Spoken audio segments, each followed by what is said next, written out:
Hi friends, ఈరోజు భగవంతుడు గురించి తెలుసుకుందాం. మనకు కనిపిస్తున్న శ్రీరాముడు, శ్రీకృష్ణుడు వాళ్ళు దేవుళ్ళు కాదు. మీరు అర్థం చేసుకోవాలి. వాళ్ళు యోగులు. యోగులు వేరు, పరమాత్మ వేరు. మీకు అర్థమవుతుంది అనుకుంటున్నాను. మీరు భగవంతుడిని అర్థం చేసుకోవాలంటే ముందు ఆయన గుణాలని అర్థం చేసుకోవాలి. మహర్షులు ఈ గుణాలని కొన్ని రూపాలలో మనకు చూపిస్తున్నారు. వాళ్ళే విష్ణు, శివ, బ్రహ్మ, ఆదిశక్తి. ఈ నాలుగు గుణాలు. భగవంతుడికి అనేక గుణాలు ఉన్నాయి. అనేక గుణాలలో ఇవి కొన్ని గుణాలు. మీరు విష్ణుని తీసుకుంటే మీరు ఆ పదాన్ని అర్థం చేసుకోవాలి.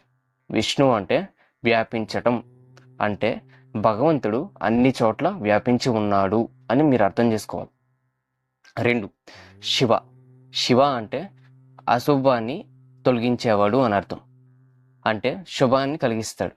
శుభం అంటే ఇక్కడ మీరు అర్థం చేసుకోవాల్సింది మోక్షం. భగవంతుడు ఒక్కడే మనకి మోక్షం ఇవ్వగలడు. మిగిలిన వాళ్ళు ఎవ్వరు మోక్షం ఇవ్వలేరు. అందుకు ఆయన్ని శివ అంటారు. అదొక గుణం. 3, సృష్టి. ప్రకృతి పదార్థాన్ని ఒక రూపంలో మలచగల సామర్థ్యం ఆయనకి మాత్రమే ఉన్నది. అందుకే ఆయన్ని బ్రహ్మ అని అంటున్నాం. 4, ఆదిశక్తి. శక్తి అంటే మీరు అర్థం చేసుకోవాల్సింది చలనం కలిగించే తత్వం అని అర్థం. అంటే ఒక వస్తువులో చలనం రావాలంటే శక్తి ఉండాలి. ఉదాహరణకి మనం ఇప్పుడు ఇలా ఉన్నామంటే కారణం సూర్యుడు.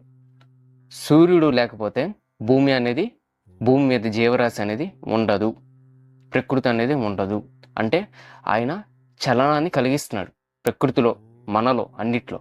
కానీ సూర్యుడు వెలగాలన్నా, మనలో ఆ స్పృహ కలగాలన్నా ఒక శక్తి ఉండాలి. ఆ శక్తే భగవంతుడు. ఆయన వల్లే ఈ నక్షత్రాలన్నీ వెలుగుతున్నాయి. మనలో స్పృహ కారణం ఆయన వల్లే.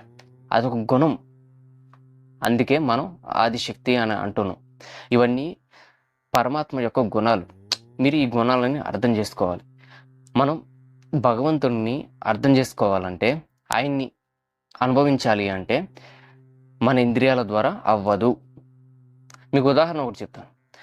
నేను మామిడి పండు చాలా బాగుండిద్ది, తీయగా ఉండిద్ది అని మీకు చెప్పాను అనుకోండి. నేను చెప్పాను అంతే. మీకు తెలుసుకోవాలనుకుంటే మీరేం చేయాలి? దానిని తినాలి. తిన్నప్పుడు మీకు దాని రుచి తెలియాలి అంటే మీకు నాలిక అనే ఇంద్రియం ఉండాలి. నాలుక అనే ఇంద్రియం లేకుండా మీరు మామిడి పండు రుచిని చూడలేరు. అలాగే మీరు భగవంతుడిని అనుభవించాలన్నా, తెలుసుకోవాలనుకున్నా